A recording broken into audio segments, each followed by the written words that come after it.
If you're planning on buying any cards from TCG Player, make sure you use our affiliate link right here in the description of our video to help support the channel. It's the best way to do it and it's free. Looking for PTGO codes? Potown Store has all the latest sets and promos instantly delivered to your email. You can use tablemon code when checking out for 5% off. Card Market is Europe's largest online marketplace for Pokemon cards. Whether you're looking for sealed product or singles, vintage or the latest sets, just follow the link in the description to find what you need. Want to show off your love for tablemon? Check out my 2021 merch. These new hoodies and shirts are available on Amazon. Click on the link in the description to get yours. This video is sponsored by the Pokemon TCG deck building website PokemonCard.io. Hello everyone and welcome back to another video. I'm back in Mexico and I'm very happy that I get to make another successful tournament report video sort of thing after Indianapolis regionals. Over 1,000 players were there, 1,000 masters rather, 1,008 to be exact, and I managed to place 6th, which is pretty cool. I definitely did not have like super high expectations because after UIC I took a week. I was still in Europe, I was traveling around. I didn't get to play much that week, and I came back to Mexico and I had so many things to do, and like I did play Pokemon when doing coaching, but I definitely didn't play as much as I would have wanted to. And then I traveled to Chicago on Wednesday because one of my best friends from high school lives there, so I stayed with him Wednesday and Thursday, and he's like not into Pokemon at all, so I didn't get to play any. I was just hanging out, also doing some work. And then on Friday I drove down with my friends Josh and Parker to the event, but I still had work to do, so I got to hotel, I worked all afternoon, and I basically was set on my list. I did one change whilst I was leaving, which actually I haven't made to my PTCG list, which was I took out a research and I added an Avery, as you're seeing right now. This is the last change that I made right before submitting my list to Arcanine, and outside of that I was pretty settled. So after UIC, as I talked about in that video, Zigzagoon was a luxury that I didn't feel was worth it. Echoing Horn was definitely a pretty useless card overall. And then the second Big Charm also felt like a luxury. And then the Bibarel was really good, but after like a couple of turns, you just never were able to use it again, especially with the lower Ultra Ball count. So I made some adjustments. I changed 6 cards total to the deck, and I ended up with this. Yeah, I don't remember exactly what I changed. The Echoing Horn, the Zigzagoon, the second Big Charm, the second Research, and the 1/1 Bibarel. So those are the 6 cards that I changed. And I put in the Manaphy because Urshifu obviously seemed like a much bigger threat. I didn't play against any. I played against one Urshifu deck, but it was Urshifu Arceus, and I priced Manaphy in game 1, which I ended up winning anyway. So that Manaphy was now the useless card throughout the full tournament. But I felt like going into the tournament without Manaphy would have been way too risky. Earlier I did extra consistency in the extra Ultra Ball, the extra Level Ball, and the Force Drizzle, which I definitely missed during EUIC. And then I switched up the Avery and the Research count. Definitely missed having the second Big Charm during my Indianapolis run. Overall, I think that was the biggest card that I missed. But anyways, a quick recap of all the rounds that I played. So many rounds. 9 on day 1, 6 on day 2, and then top 8. Round 1 I played against Mew. I won the first game, I lost the second one, and then I won the third. I don't remember too much with games. It's just so many games of Pokemon. They all sort of start to blend in together. But like they were definitely very close games. Like the turn started off very close, and it was not an easy match. As many saw on stream or pointed out on stream, or as many know about this particular version, this is the Arceus version that has the weakest mirror match. But I also feel like it has the weakest Mew VMAX match, but also has the strongest. Oh wow, the music's pretty loud, probably. But also has, in my opinion, the strongest mirror match, because you're like so straightforward, so consistent, and you have like a little bit of versatility. And the Collapse Stadium especially, this tournament I was actively looking for spots to be able to heal an Arceus essentially by discarding it. And I did make that play twice throughout the whole tournament, and it was very significant because it essentially it was like playing Share and Scare and Boss at the same turn. I did it those 2 times. I played the Collapse Stadium. I retreated first, that damaged Arceus into another one. I played the Collapse Stadium, discarded that Arceus, and then I was able to boss. So essentially I healed and boss at the same turn, which is usually what other Arceus decks have to choose between. Either you boss or you heal. You can't do both, right? But it turns out I can. So I definitely faced way more Arceus than Mew throughout the day, and I was also either getting lucky, playing well, drawing well against the Mews, so it ended up working out. But it was no surprise that Mew ended up ending my run. But anyways, so round 1 was against Mew, some very close games. Round 2 was against Urshifu, which I believe had Urshifu, Arceus, and Sylveon. So I ended up winning that as well, pretty straightforward, even though I priced the Manaphy. That's the only time Manaphy was ever relevant. And of course I started Manaphy in game 2 of top 8 and pass to finish my game. Round 3 was against Rapid Strike Malamar, where I pulled off the cool quick shooting, ping an Inkay, scoop up net, quick shooting, ping an Inkay, and then attack with Inteleon, KO the Inkay, KO the Malamar in the active. So essentially I'm taking 3 prizes to their 1 because the Inteleon knocks out the Malamar and the Inkay. They don't have another Inkay, and then so it takes another turn for them to be able to maybe start attacking, and then the Inteleon's taken 3 prizes by then. So it's basically game over. Game 1 I didn't need to play to that because my opponent drew so badly, and game 2 I played exactly towards that in what seemed to be a close game, or what was looking to be a close game. But eventually, when that happened, my opponent was just like, well, nothing I can do about that. And they definitely did not see it coming either, because I don't know if they played Manaphy or not. They didn't bench it, and they didn't bench a 3rd Inkay, so they did not expect it. I feel like if you see triple Drizzle down, or even like the Inteleon's down with an extra Drizzle, you have to see that coming. And also there's a chance that there's a 6-7 as well, so even just, you don't even need Scoop Up Net to pull that play off.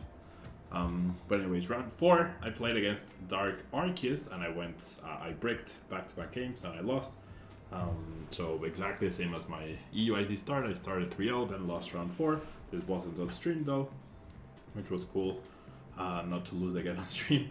But I mean, 3-1 start, not bad at all. Gives you good confidence, but you also are not happy about the dropped points, right? Because you want to get as close as you can to day 2, right? As quickly as you can. Then round 5, I played against Mew VMAX. I lost the first game and I won the other 2 games. And I will say in that round, my opponent lost themselves the game. All they needed to do was evolve into Mew VMAX, attack my Arceus, and then have a boss next turn to chase it wherever it was. Like, given how the game developed, I had no way out of that. But they got into their head so much that they wanted to win that turn rather than actually knowing they could. Like, time hadn't even been called and it was game 3. They got into their head so much that they needed to win that turn that they flipped 2 Crymomatic heads during their last turn, or during that turn, where all they needed to do was attack my Arceus. And I don't even know what cards they got, but they kept flipping Cryomatics and they didn't evolve. And then at one point I thought, well, their last 2 prizes must be the 2 Mew VMAXs, right? So they're playing towards a boss play. That was my thinking. But not even that. Like, I don't know what happened there. But I'm 100% sure my opponent made like the 5 different things they need to make for me to win that game. They did them on their last turn. I don't know if they felt pressured. I don't know. I really don't know. But I should not have won round 5 against Mew. I lost the first game. I won the second game. The third game, like I said, and this person also flipped 11 out of 12 Cryomatic heads flips throughout the 3 games. That was honestly, it was very frustrating to see. Because it wasn't even close to average, right? Like, it wasn't even 60-40 in their favor, or 70-30. It was 95%. That was like, what the heck is going on? So, path never stuck. They got quadruple power tablet turns to knock out my Charmed Arceus. It was just like, it was impressive to see, but it's also frustrating to play through. But somehow they ended up misplaying after flipping heads every single time on Chromatic, and we won that one. Round 6. Oh, apparently I played against 2 Urshifus. This was Arceus Urshifus, so maybe that. Oh yeah, the round 2 was just straight Urshifu, and I guess I did. I don't remember. I probably didn't play Prize Manaphy. But the combination of Manaphy and Dunsparce, I didn't get to test much, like I said, but in my mind, I was very confident with just having Dunsparce and Manaphy and that sealing up the Arceus match, and that's exactly what happened. In my 3 or 4 games of testing during coaching, and then in that game, I guess, in round 2, and then round 6 I won back-to-back, even though I prized Manaphy. My opponent's deck, it tried to do everything at the same time that it didn't really accomplish any of the things it set out to do really properly, so that ended up costing them dearly. Then at that point, by round 6, I had gone second, or I had lost a coin flip every single time in every round, which was really impressive. Round 7, I also lost the coin flip, but I was 5-1 on the day. Round 7, I also won against Dark Arceus, just the consistency of my deck was better because I don't have space dedicated to Moltres or not, which Moltres obviously has its merits, but it wasn't, it's not it's situational, right? Whereas straightforward Arceus, having access to potentially 4 Sharon Scares, that's just really difficult for some decks, for other Arceus decks that are not as focused to overcome, and that's exactly what happened, and I was able to win that round 7 game, which was pretty cool. Round 8 against Arceus Beedrill. My opponent was sitting down, we were both 6-1, right, and it was his first regional. So this is just a funny anecdote, yeah, nothing controversial or anything. He was sitting there with his bag on the table, right, assuming that I would just ID. But my reasoning not to ID in round 8, being at 6-1 versus when I ID'd at 6-1 at EUIC, at EUIC, by IDing, I guaranteed myself a trouble award worth $3,500. So, guaranteeing that is definitely pretty good, I would say. I still would have gotten it had I lost that round and lost the next round, but I didn't know that, right? So by IDing, I basically guaranteed that, unless I had a 0-5 day 2. So that's why I did it. But here, I was okay, there's 1,000 players in the tournament, right? So there's gonna be over 100 players on day 2.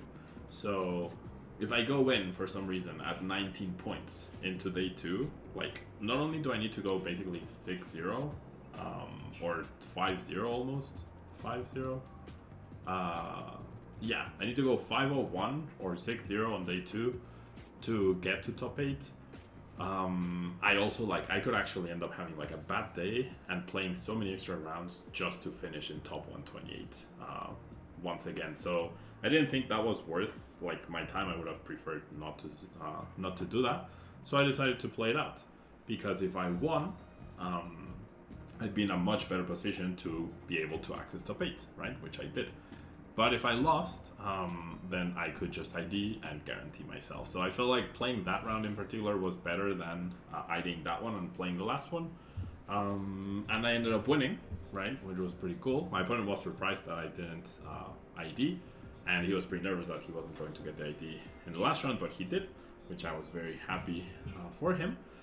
But I won, so I was at 7-1, right, in a pretty good position, and an extra round to potentially make it closer to top 8. And then I'm playing against Sam Chen in round 9. We're good friends. It's always fun to play against Sam. He's he always makes it enjoyable. He's always joking around. It's really fun to play against him. Definitely recommend. And we considered an ID because we're friends, but we also were well, both of us would like to get top 8. Him being 7-1 guaranteed that he got his Worlds invite finally, so I was pretty happy for him.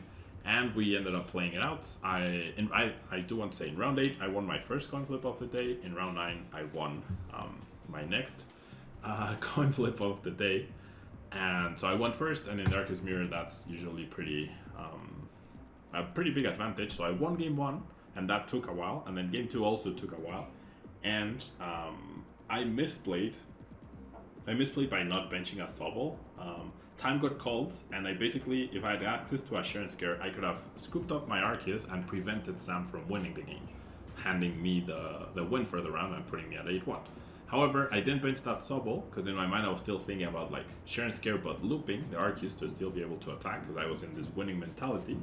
And I researched into a pretty low card deck, like maximum 14 cards or so, and I whiffed my 3 outs, which were 2 Share and Scare and Scoop Up Net. And so I attacked, I thinned my deck further with the attack by just attaching, my Arceus had 5 energies at the end, but I was just trying to thin. And so if I had top decked either Scoop Up Net or Share and Scare, I would have been able to prevent Sam from taking the last 2 prizes he needed to win game 2 on his last turn of time. But I did not, so we ended up tying anyways. But it was really fun. And like we were trading Dunsparce mid-match, and it was just like we were being silly and also serious, you know. But it's like something you can do with a very close friend. And yeah, I made it into day 2 on the 20th as the 20th seed at 7-1-1. 22 match points, and that meant I needed to win 4 rounds and get an ID or a tie in the other 2. Had I won the last round, I would have needed to win 3 rounds, right? And then get some IDs or something. But I mean, no, well, I was pretty happy. Did better than the UIC going into day 2. 1,000 player tournament always has a nice ring to it, saying that you made it that far. And then here I wrote down the rest. I've been reading from Twitter. Round 10, I played against Arceus Dark, Travis Beckwith. I won the coin flip. Now I was on a winning coin flip streak, and I won the first game. I lost the second game, and the third game, I had the advantage, right? I went first, I attacked first, but in my first attack, I whiffed off of the research. I was not able to get another Arceus, so I whiffed Quick Ball, Ultra Ball, Arceus, or even Drizzle to search for one of those cards. So by doing that, because I had an awkward combination of cards that I needed to VSTAR for to guarantee, like I felt, okay, I'd rather guarantee the energy because I have more outs to the Arceus than I do to the energy, right? But I ended up whiffing the Arceus anyways. So by not doing that, I was not able to Share and Scare the turn after he set up and he attacked me, right? So that made a world of difference. And then towards the end of the game, I don't think I misplayed. I ended up benching an Arceus, which he ended up going KO, boss KO for game. But if I hadn't, I wouldn't, like, he would have knocked out my active Inteleon, which was attacking him, and I would not have been able to attack him again afterwards. So I don't think it was a misplay. It was like me playing to win, and then he had the right combination of cards to win. So I lost the first round on day 2. Wasn't very happy about that, especially since it seemed like I had the big advantage in that third game, and we had enough time to play it out. But it is what it is. And then round 11, I played against another Arceus Dark deck, which I went win, loss, win. So now I was at 8-1. Round 12, I played against an Arceus Water deck, and I won. So essentially a mirror match. I won the coin flip yet again, along with the previous round, and I won back-to-back games. My opponent ended up breaking in game 2 at some point, and that that allowed me to overturn the advantage. And then round 13, I played against Calvin Connor, who went in a second seed to day 2, but he wasn't having a very good day on day 2, and he also ended up, like, I won the first game because he got an unplayable hand to start off with, and then game 2 I lost, and then game 3 I ended up beating him because he ended up dead drawing at some point thanks to my Marnie Path play. Next up was round 14. That was streamed. Yeah, if you want to watch that, I'll try to leave the link here down below if I remember. If I don't remember and you post a comment reminding me, I'll probably end up doing it. But there's a time, like the time between when I finish editing the video and I upload it, that's usually when I forget to add the things that I say I'm gonna add. But if you comment and I didn't do it, then I'll be happy to post it. I played against Ryan Sablehouse. He was playing the Arceus Beedrill deck, which was the same list as Sam Chen, so I was pretty familiar. He won the coin flip that time, and so he won first game 1. I ended up losing. I won second game 2, and it seemed like he had sort of an advantage, but he ended up having to go for the Beedrill KO on my Arceus VSTAR on turn 2 rather than attacking and setting up his board with Arceus. And so after I knocked out the Beedrill, he wasn't able to respond. So that few turns that I won, along with doing a quadruple quick shooting play over the course of 2 turns to knock out his Arceus VSTAR on the bench, allowed me to win that one, which I was pretty happy about. And then game 3, I had a pretty bad start with no Arceus on turn 1 and just a Sobble, so I had to keep calling, and I was happy with the tie. I knew 35 match points would be the cutoff, so I needed to either win, right, to then I did the last one, or I needed to tie, right? As long as I didn't lose, that was fine, so I was happy with the tie. He did get uppered, so the tie put him out of top 8 contention, but I essentially had 2 win and in, so like in a way 2 top 8, but by tying that, I still had my win and in the last round. And in the last round, I played against another Arceus Dark deck. My opponent also was downpaired, so even if he won, he would not have been able to make top 8, I believe. However, I won the coin flip. I won game 1 pretty decisively, and then on game 2, he was going first, of course. It was a pretty close game up until, right, like at some point he ended up like running out of steam because he didn't have as many like resources as I did, because they have to spend so much space on the Moltres stuff. But there was like he played his fully blinged out deck, and this is just something funny that happened.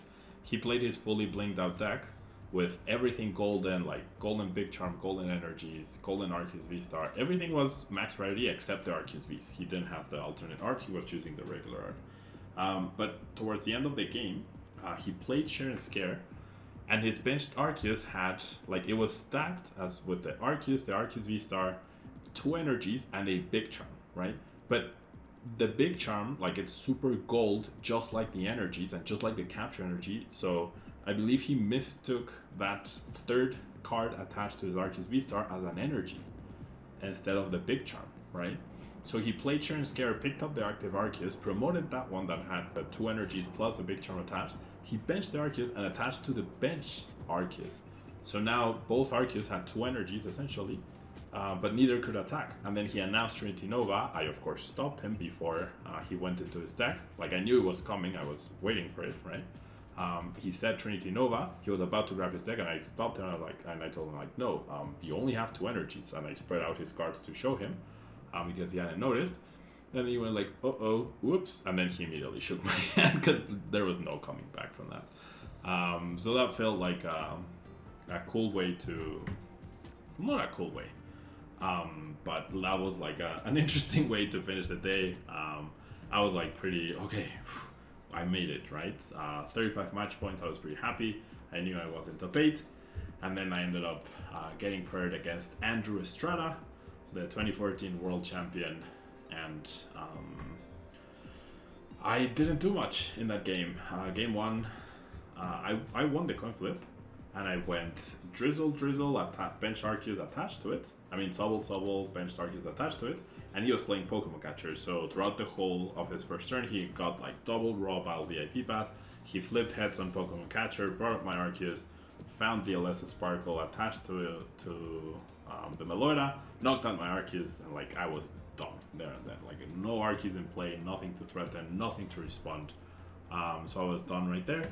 And then game 2, I decided to go first, of course, and my hand was Manaphy, Arceus VSTAR, Ordinary Rod, Share and Scare, Path to a Peak, 2 Paths to a Peak, and I don't know, maybe Palpad, maybe right hand. Like, it was just completely unplayable. And that was it. Yeah, like I drew past. He also drew pretty badly. Like, he only had Mew, he had started Oricorio. There was nothing like either of us were doing. And eventually we both unlocked ourselves. But by that point, I had lost 2 boss's orders along the way. So there was one turn where he had 1 Mew VMAX that he had powered up and was damaged and couldn't attack the next turn, right? I had already attacked with Arceus. My Arceus on the bench was available. So he knocked out one Arceus, and I brought up the other one, did 180.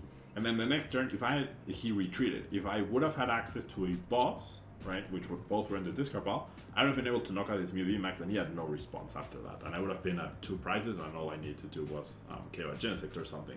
But he was out of resources by that point. But my 2 bosses were in the discard pile. I was not able to go Palpad them back and find them. I could only do the Palpad. And then during that last turn, he found all the power tablets to knock out my Arceus, so I was out. So, like, it looked like I was gonna be able to take it to game 3, but in the end, it didn't work out.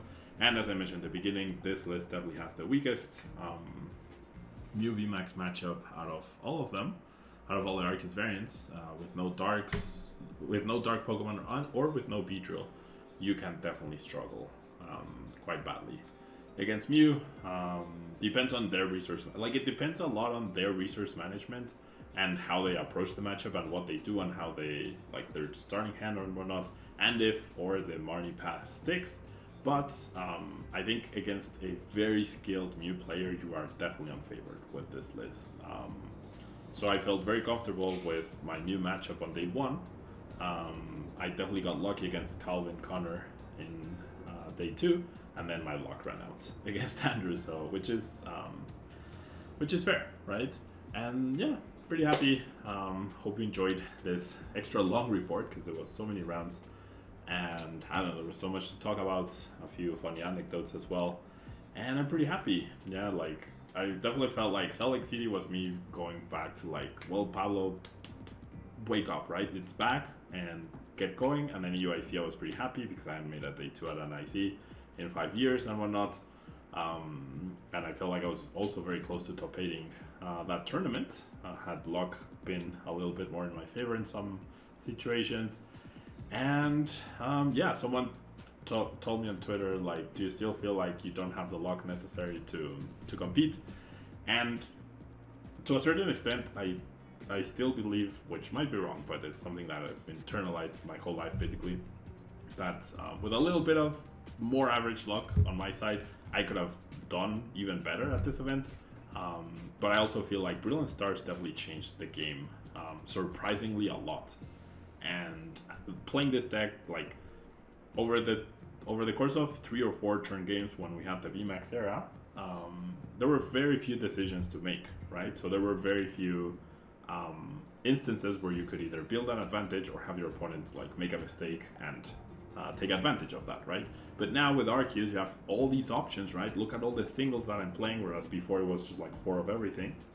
All the singles that I'm playing, the options that I have with shady dealings, with the VSTAR ability, with healing, with reattaching energy, with being aggressive, protecting your bench, protecting your weakness. Like, there's just so many things going on at once that there's so many more decisions that you have to make throughout the course of a 5, 6, 7, 8 turn game, right? And that's my strength, right? I don't test as much as other people. I'm not as creative with deck building as other people, but I do tend to analyze things better, and I do tend to, like, make better decisions overall along the course of a game. I'm not saying I play perfectly, right? I also make mistakes, but the longer the game goes on and the more decisions that you have to make, the better I am, because usually I make better decisions than most players. So, like, it's crazy to me. I was not expecting to top 8 a tournament this soon, honestly, but I'm pretty happy, because if we take this half season as the continuation of the 2019-2020 season, I had already top 8 2 regionals back then, and I was coming off of a win in the previous season at Sao Paulo. So this is technically my 3rd top 8 of this season, right? The 2019-2022 season. It's also my 3rd loss in top 8, which that stings. I don't think there's anything like a mental block going on. It's just it's happened like that, right? I've gotten pretty bad matchups each time I've gotten into top cut in the previous instances and this one. But I'm pretty happy, right? I'm pretty happy. I feel like I'm back, right? I'm sure you can tell, if you're a long-time viewer, I'm sure you can tell my energy is completely different right now than it used to be through the pandemic, right? So if you stuck through, I really appreciate it. And thanks so much for the support. The support on the stream was amazing. There were also haters as well, which I found pretty funny. They're always there, right? They seem to be, like, more aware of what I'm doing than even I am at some point.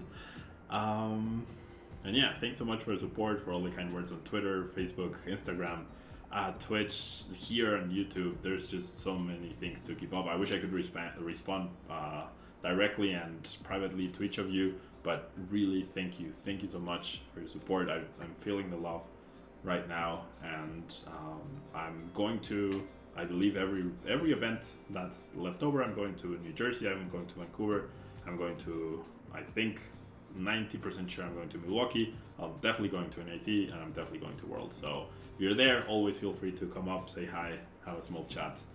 anything. Yeah, thanks so much, and until next time. Bye bye.